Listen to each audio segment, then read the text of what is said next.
नमस्कार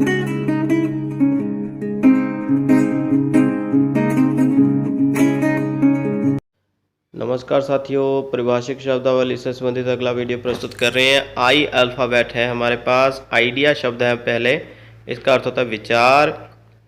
आइडल इसको बोलेंगे आदर्श। नाउन के रूप में प्रयुक्त होता है ये शब्द, और विशेषण के रूप में भी। आ गया आइडेंटिकल। आइडेंटिकल का अर्थ होता है साथियों एक जैसा, एक सा, समरूप या समान कह सकते हैं। आइडेंटिकल का अर्थ यदि वाक्य के माध्यम से समझेंगे तो इस तरह से वाक्य हैं, दोनों पार्टियों के घोषणा पत्र लगभग एक जैसे हैं, आइडेंटिकल हैं। ठीक है साथियों, तो इस तरह से वाक्य के माध्यम से समझा हमने इसको। अगला साथियों आइडेंटिफिकेशन, इसको बोलते हैं पहचान या शिनाख्त करना। शिनाख्त करना नहीं, सिर्फ शिनाख्त। ओके, संज्ञा के रूप में प्रयुक्त किया जाता है शब्द ये। आइडेंटिफाई इसको बोलेंगे पहचान।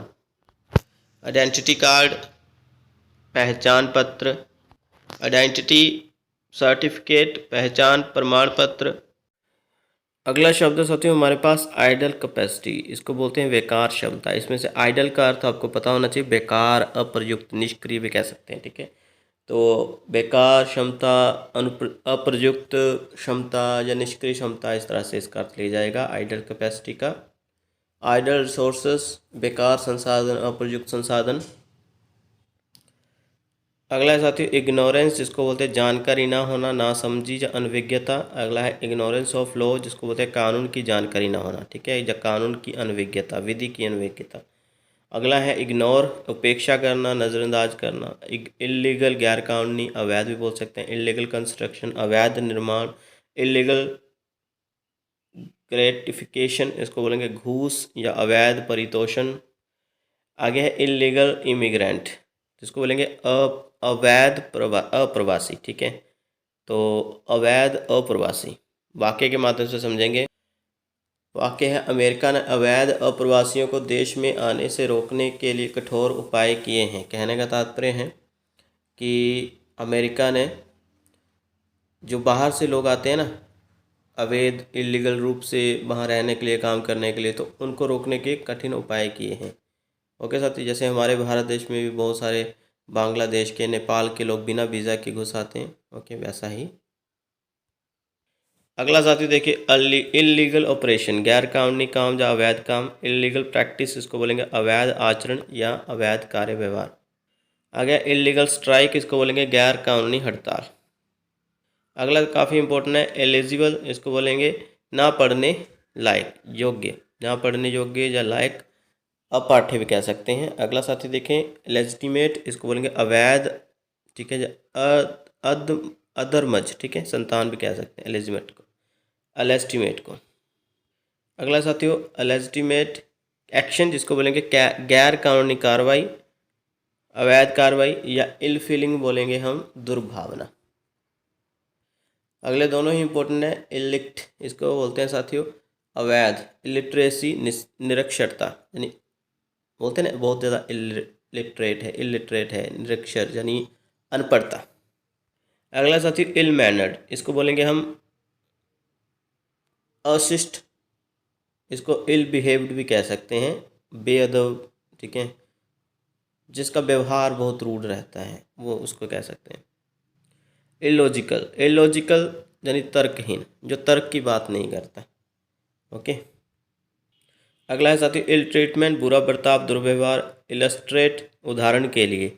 आपने ये काफ़ी ज़्यादा पढ़ा होगा इंग्लिश में, इलस्ट्रेट उदाहरण के लिए, जसो उदाहरण या सचित्र। इलस्ट्रेशन, इसको बोलते हैं उदाहरण, चित्र या सचित्र। उदाहरण बहुत इंपॉर्टेंट शब्द है साथियों, याद करना है आपने। और ये संज्ञा के रूप में इलस्ट्रेशन शब्द लिया जाता है। अगला साथियों इम्बैलेंस, इम्बैलेंस को बोलते हैं असंतुलन। अगला है इमैटेरियल, इसको बोलेंगे तुच्छ, आसार, नगण्य भी बोल सकते हैं, तत्वहीन, सारहीन आदि। अगला साथियों इमैच्योर, इमैच्योर। ठीक है, इमैच्योर को बोलते हैं अपरिपक्व। ओके, जैसे हम बोलते हैं उसमें मैच्योरिटी नहीं है, तो इमैच्योर है वो, अपरिपक्व है। समझ, सियाणपन कह सकते पंजाबी है ना, ऐसे। आगे साथियों इमीडिएट, आसन या तत्काल। इमीडिएट एक्शन तत्काल कार्रवाई, इमीडिएट एम्प्लॉयर आसन नियोक्ता। आसन यानी बहुत जल्दी नियुक्त करना किसी को। कई बार कोई टीचर जॉब छोड़ जाता है तो उसकी जगह फिर अगर सब्जेक्ट बहुत ज़्यादा इंपॉर्टेंट जैसे मैथ साइंस जिसका सिलेबस कवर करना होता है अंतिम दिनों में परीक्षाओं के नज़दीक, तो फिर इमीडिएट जो है एम्प्लॉय रखने पड़ते हैं टीचर के रूप में। इमीडिएटली प्रीसीडिंग ईयर, इसको बोलेंगे ठीक पिछला वर्ष। इमीडिएट ऑफिसर आसन अधिकारी। अगला है इमिग्रांट, इसको बोलेंगे अप्रवासी। इमिग्रेशन अथॉरिटी, इसको बोलेंगे अप्रवास प्राधिकारी। इमिग्रेशन क्लियरेंस, इसको बोलेंगे अप्रवास अनापत्ति या अप्रवास अनुमति। अगला साथियों इमिग्रेशन लॉस, इसको बोलेंगे अप्रवास कानून या अप्रवास विधि। ठीक है, तो इमिग्रेशन को अप्रवास बोलते हैं साथियों। ओके, याद रखना है आपने, अप्रवास। ठीक है, तो ये क्या होता है इमिग्रेशन, तो साथियों बता देते हैं। जो जहाँ समझ लीजिए कि भारत का कोई आदमी है तो बाहर जाकर को बसना चाहता है, ओके, वो वाली चीज़। अगला शब्द है साथियों इमोरल, इसको बोलते हैं अनैतिक। मोरल नैतिक और उससे विपरीत हो जाएगा इमोरल। ओके, अगला साथियों इमोरल एक्ट, इसको बोलेंगे अनैतिक कार्य। ओके, आगे चलेंगे।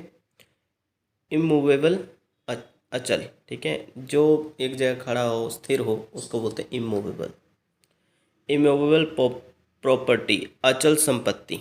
ठीक है, अचल संपत्ति, अचल संपत्ति कौन सी होती है, तो जैसे कि किसी का घर है, फ्लैट है, बंगला है। ठीक है जी। अगला साथियों इम्यून, इम्यून होता है मुक्त, उन्मुक्त, रक्षित भी कह सकते हैं। ठीक है, जो किसी चीज़ से मुक्त हो, बेअसर भी कह सकते हैं, प्रतिरक्षित रोग से। अभी कोरोना के टाइम बहुत ज़्यादा हुआ है ना। अभी कोरोना ऐसा जो है उन लोगों को पकड़ता है जिनका नर्वस सिस्टम नहीं, जो शारीरिक क्षमताएं, नर्वस सिस्टम तो अलग चीज़ है, शारीरिक क्षमताएं जिसकी बहुत कम है, कहने का तात्पर्य जिसको रोग बहुत जल्दी पकड़ लेते हैं। ठीक है, कोरोना उनको ज़्यादा होता है। और जो लोग शारीरिक रूप से फिट हैं, इम्यून है, इम्यूनिटी सिस्टम जिनका स्ट्रॉन्ग है और बीमारियों को सह लेते हैं, ठीक है, कोरोना उनको नहीं होता, बहुत कम होता है।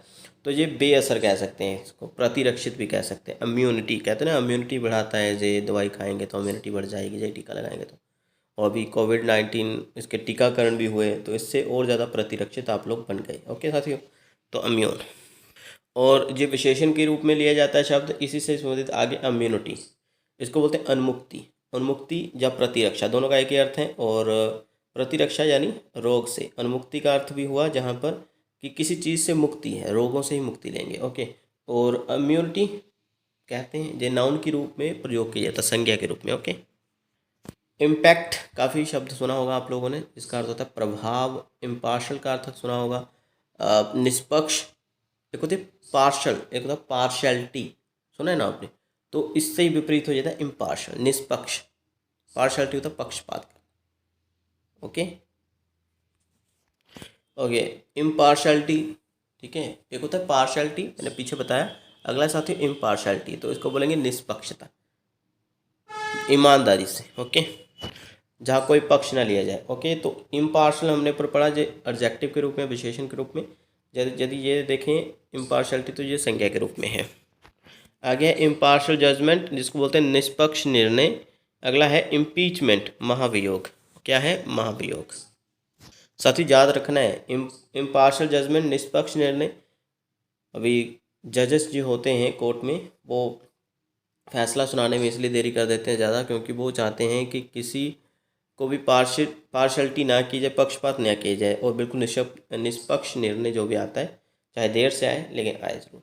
आगे इम्पीचमेंट पर आपने सुना होगा महाभियोग। अभी महाभियोग होता है किसी को पद से हटाना। उदाहरण के लिए हम एक वाक्य पढ़ेंगे, उपराष्ट्रपति को केवल महाभियोग द्वारा ही हटाया जा सकता है। ओके, इसके अलावा राष्ट्रपति को भी, और आपके इलेक्शन कमीशन की जो चीफ हैं उनको भी, और सुप्रीम कोर्ट के जज को भी महाभियोग से ही हटाया जा सकता है। तो महाभियोग क्या है? आपके संसद के दोनों सदनों का 2/3, आई थिंक गलत लिख रहा हूँ, 2/3, ठीक है, 2/3 बहुमत से उनको हटाया जा सकता है। ओके साथियों, तो महाभियोग, उनकी बोर्ड्स बढ़ेंगी मंत्रिमंडल की और फिर उसके बाद उनको हटाया जा सकता है उनके पद से। जब भी ऐसा लगे कि उच्च अधिकारी जैसे राष्ट्रपति, उपराष्ट्रपति, सुप्रीम कोर्ट के जज आदि कुछ गलत काम कर रहे हैं तो फिर हमारा जो संसद में बैठे मंत्री हैं उनको हटा सकते हैं। ठीक है, सिर्फ यही एक तरीका है हटाने का और कोई नहीं। अगला शब्द इम्पेडिमेंट। इम्पेडिमेंट का अर्थ होता है साथी अड़चन। क्या होता है? अड़चन या बाधा। आपने पढ़ा है जो शब्द इम्पेरेटिव, निहायत जरूरी, बहुत जरूरी, बहुत जरूरी, अनिवार्य, लाजमी इत्यादि। इम्पर्सनेट इसको बोलेंगे साथियों फर्जी, शख्सियत या प्रतिरूपण। ठीक है। इम्प्लीमेंट इसको बोलते हैं लागू करना, कार्यान्वित करना, परिपालन करना, बहुत इंपॉर्टेंट है। इम्प्लीमेंटेशन तो इसको बोलेंगे साथियों लागू किया जाना, कार्यान्वयन करना, परिपालन करना। ओके, इम्प्लीमेंटेशन इसको संज्ञा के रूप में याद किया जाएगा और इम्प्लीमेंट को वर्ब के रूप में, क्रिया के रूप में। अगला शब्द कुछ उसी तरह का लग रहा है, इम्प्लीमेंट की तरह लग रहा है, लेकिन हाँ इम्प्लीकेट बोलते हैं साथियों इसको। ठीक है, फंसाना, किसी को फंसाना। यह शब्द आपने काफ़ी बार पढ़ा होगा, इम्पोर्ट। इम्पोर्ट का अर्थ होता है साथियों आयात, अर्थ। ठीक है, आयात करना, बाहर से वस्तुओं का आयात करना। ओके, बाहर से कुछ इम्पोर्टेंट वस्तुएं जो जहाँ पर नहीं मिलती बाहर से, देश से बाहर से मंगवानी इस देश। और भी अर्थ हैं, अर्थ, अभिप्राय, ये भी देख लीजिए, लेकिन ये ज़्यादा इंपॉर्टेंट नहीं है, आयात को अवश्य याद रखें। अगला है साथियों इम्पोर्टेड स्टोर्स। इसको बोलते हैं आयातित माल। अच्छा, तो ये स्टोर्स होते हैं साथियों, और इसमें क्या है कि जो आयात किया जाता है, जो माल वहाँ रखा जाता है। ठीक है, जो वस्तुएं हैं बाहर के देशों से मंगाई जाती हैं उनको इस स्टोर करके रखा जाता है। जब इम्पोर्टर स्टोर का आया था। आगे साथ ही इम्पोर्टर इसको बोलते हैं आयातक। इम्पोर्टर जो कोई देश हो सकता है बाहर का जो इम्पोर्ट करता है हमारे देश में। ठीक है, अगला साथी इम्पोज। इम्पोज होता है लगाना, जैसे कि शहर में रात को कर्फ्यू लगा दिया गया, इम्पोज, कर्फ्यू इम्पोज कर दिया। ठीक है, वो अधिरोपित करना भी कह सकते हैं। इम्पोज, इम्पोजिशन को बोलते हैं लगाना, अधिरोपण। ठीक है, दोनों का एक ही अर्थ है, लेकिन हाँ इम्पोज को हम वर्ब के रूप में प्रयोग करते हैं, क्रिया के रूप में, लेकिन इम्पोजिशन को हम नाउन के रूप में, संज्ञा के रूप में प्रयोग करते हैं। ओके साथियों, तो अगले प्रश्न पर चलेंगे, अगले शब्द पर चलेंगे। अगला साथियों इम्पोस्ट। ठीक है, इम्पोस्ट इसको बोलते हैं चुंगी, महसूल। वाक्य के माध्यम से समझेंगे साथियों। व्यापारियों द्वारा नियमानुसार चुंगी देय है। चुंगी इसको हम टैक्स भी कह सकते हैं। ठीक है, जो व्यापारी देते हैं, ओके जी, टैक्स, चुंगी, महसूल भी कहते हैं इसको। अगला देखिए साथियों इम्पाउंड। इम्पाउंड होता है जब्त करना, कुर्क करना या प्रतिबद्ध करना। इम्पाउंडिंग अथॉरिटी, जब्त, जब्ती अधिकारी, परिबंधन अधिकारी। अभी कोई भी चीज़ जब्त कौन करता है? पुलिस अधिकारी करते हैं ना, तो उनके द्वारा जब कोई चीज़ जब्त कर ली जाती है। इनकम टैक्स के अधिकारी भी कर सकते हैं। ठीक है, ऐसे। अगला साथियों इम्प्रैक्टिकल, सॉरी इम्प्रैक्टिबल। इम्प्रैक्टिबल इसको बोलते हैं अव्यवहारिक। एक होता है प्रैक्टिकल, है ना, तो प्रैक्टिकल को व्यवहार वो बोलते हैं, व्यवहारवादी, सॉरी व्यवहार में लाना कोई चीज़ है ना, तो वैसे ही इम्प्रैक्टिबल इसको अव्यवहारिक बोलते हैं। आगे इम्प्रेशन इसको बोलते हैं प्रभाव, छाप। इम्प्रेसिव प्रभावशाली, प्रभावोत्पादक या इम्प्रेस्ड है अगला। पेशगी, अग्रदाय। इम्प्रेस्ड पता है ना, पेशगी, जब हम समझ लीजिए कि शादी है और कैमरामैन को नियुक्त करना है हमने, मतलब नियुक्त में उसको असाई देनी है, असाई बोलते हैं पंजाबी में, तो पेशगी देकर आते हैं। हो सकता है कोई कैमरामैन 20,000 में तय हुआ, शादी का वीडियो शूट करना है, तो उसको हम 1,500 रुपये कुछ भी पेशगी देते हैं कि भाई हाँ उतनी तारीख को तुम कैमरा लेकर पहुंच जाना काम करने के लिए। इम्प्रेस्ड, तो मैं तो ये छोटी सी उदाहरण दिया, वैसे पेशगी बहुत तरह की होती है। अगला साथियों इम्प्रिजनमेंट, इसको बोलते हैं कारावास। इम्प्रॉपर इसको बोलते हैं अनुचित। अगला शब्द है साथियों इम्प्यूटेशन, इसको बोलते हैं आरोप या लांछन भी कह सकते हैं, अभ्यारोपण भी कहते हैं। अगला है इम्प्यूट, इसको बोलते हैं लांछन लगाना, अभ्यारोपित करना। अच्छा, ऊपर वाला इम्प्यूटेशन था वो संज्ञा के रूप में प्रयुक्त होगा, नीचे वाला इम्प्योर जो शब्द है ये वर्ब के रूप में। अगला शब्द है इनएबिलिटी, अयोग्यता, असमर्थता, असमर्थता। अगला शब्द है साथ ही इनएक्सेसिबल, पहुंच से बाहर, अगम, दुर्गम भी कह सकते हैं, पहुंच से परे भी कह सकते हैं, अगम्य, अनुपलब्ध भी। अगला साथियों इनएडमिसिबल, इसको बोलते हैं अस्वीकार्य, अग्राह्य, जिसको स्वीकार नहीं किया जा सकता। आगे है इन एडवांस, पहले से, अग्रिम से।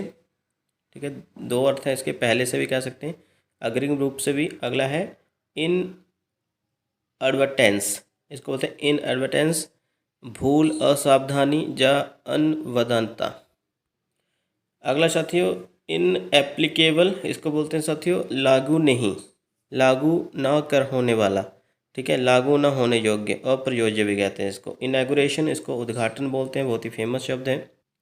अगला शब्द साथियों इनकैपेसिटेटेड, इनकैपेसिटेटेड, इसको बोलेंगे अक्षम यानी अक्षक्त। ठीक है, अक्षम, जैसे वो था ना कैपेसिटी, उसी तरह से उल्टा उसका विपरीत आ गया।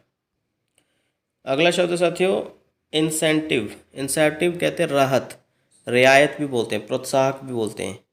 ठीक है, इंसिडेंट ऑफ पेंशन, इसको बोलेंगे पेंशन भार, पेंशन भार। इंसिडेंटल, इसको बोलेंगे संबंधित, जुड़ा हुआ, प्रासंगिक भी बोल सकते हैं, संयोगवश या प्रसंगवश, संयोग से या अनुषंगिक। अगला है इंसिडेंटल ऑर्डर, इसको बोलते हैं संबंधित आदेश या प्रासंगिक आदेश। अगला इंसाइट, इंसाइट को बोलते हैं साथियों भड़काना, उकसाना, उद्दीप्त करना इत्यादि। अगला शब्द है साथियों इंक्लाइनेशन, इसको बोलते हैं झुकाव, रुझान या प्रवृत्ति। अगला है इंक्लूशन, समावेश, समावेश शब्द आपने काफ़ी बार सुना होगा साथियों। अगला शब्द है इनकॉग्निटो, इसको बोलते हैं गुप्त, अज्ञात, गुप्त रूप से। अगला है इनकम, इनकम टैक्स, आयकर, इनकम टैक्स क्लियरेंस, इसको बोल के आयकर समाशोधन या प्रमाण पत्र। ठीक है, आयकर समाशोधन प्रमाण पत्र बोलेंगे इसको, आयकर बेबाकी प्रमाण पत्र भी बोल सकते हैं। आगे इनकम टैक्स रिटर्न, इसको बोलेंगे आयकर विवरणी। अगला इनकमिंग, आने वाला, आवक भी बोलते हैं, आगत या अगंता भी। अगला है साथियों इनकॉम्पिटेबल, इसको बोलते हैं साथियों असंगत, बेमेल। इनकॉम्पिटेंसी, अक्षमता, अक्षमता जी। इनकम्प्लीट, अपूर्ण, अधूरा। इनकन्क्लूसिव, इसको बोलते हैं परिणाम नहीं निकलना, निर्णय नहीं निकलना, बेनतीजा, अनिर्णित, अनिर्णायक। अगला साथियों इनकॉन्ग्रुअस, इसको बोलते हैं असंगत, बेतुका। इनकंसिस्टेंसी, विसंगति या असंगति। इनकन्वीनियंस, इसको बोलते हैं सुविधा, कन्वीनियंस का होता है सुविधा और इनकन्वीनियंस का असुविधा। इनकॉर्पोरेटेड, इसको बोलते हैं शामिल, क्या बोलते हैं समाविष्ट या सम्मिलित या निगमित। इनकरेक्ट, गलत, अशुद्ध। इनक्रेडिबल, अतुल्य, अविश्वसनीय। इंक्रीमेंट, इंक्रीमेंट, इसको बोलते हैं साथियों वेतन वृद्धि। ओके, क्या होता है इंक्रीमेंट, इंक्रीमेंट होता है साथियों वेतन वृद्धि। ओके साथियों, तो ये आपने याद रखना है, भूलना नहीं है, बहुत ज़्यादा इंपॉर्टेंट है। वेतन वृद्धि कब होती है, तो जब प्रमोशन किया जाता है। और उदाहरण के रूप में जैसे कोई आप अध्यापक हैं और स्कूल में काम कर रहे हैं, तो अक्सर वेतन वृद्धि, जब सभी की वेतन में वृद्धि होती है तो नए सेशन में होती है साथियों। ठीक है, आपका रिकॉर्ड भी देखा जाता है, जिसका अच्छा हो उसको ज़्यादा पेमेंट लगाई जाती है, कितना अच्छा पढ़ाया, वो सब चीज़ें भी डिपेंड करती हैं इंक्रीमेंट पर। वैसे हर स्कूल तो हर साल बाद यानी सेशन शुरू होने से पहले आपकी सैलरी बढ़ा ही देता है। आगे है इंक्रीमेंट सर्टिफिकेट, इसको बोलते हैं वेतन वृद्धि प्रमाण पत्र। अगला है साथियों इंक्रीमेनेट, इसको बोलते हैं अपराध में फंसाना। आगे है इनकम्बुनेंट, इसको बोलते हैं पदधारी, पदस्थ भी कहते हैं, जिम्मेदारी भी कह सकते हैं, उत्तरदायित्व, कर्तव्य, वर्तमान। अगला है साथियों इनडेप्टेडनेस, इसको बोलेंगे कर्जदार होना या ऋणग्रस्तता। इंडेफिनेट, इसको बोलेंगे अनिश्चित, अनिश्चित या अनियत, तय नहीं है। इंडेफिनेट पीरियड, इसको बोलेंगे अनिश्चित समय, अनिश्चित काल, अनिश्चित अवधि। अगला शब्द है साथियों इंडेमनीफाई, इसको बोलेंगे भरपाई करना, क्षतिपूर्ति करना। अगला है इंडेमनिटी बॉन्ड, इसको बोलते हैं क्षतिपूर्ति बंध पत्र, क्षतिपूर्ति बॉन्ड। आगे है इंडेंट, मांग पत्र। इंडेंचर, इसको बोलेंगे अनुबंध, करार या विलेख। ओके साथियों, तो यहाँ पर होते हैं हमारे आज की इस वीडियो में समाप्त। आई अल्फ़ाबेट से संबंधित और भी बहुत सारे इंपॉर्टेंट शब्द हैं जो परिभाषिक शब्द में पूछे जा सकते हैं, तो कल एक और वीडियो प्रस्तुत कर देंगे। तब तक अपना ध्यान रखें। धन्यवाद।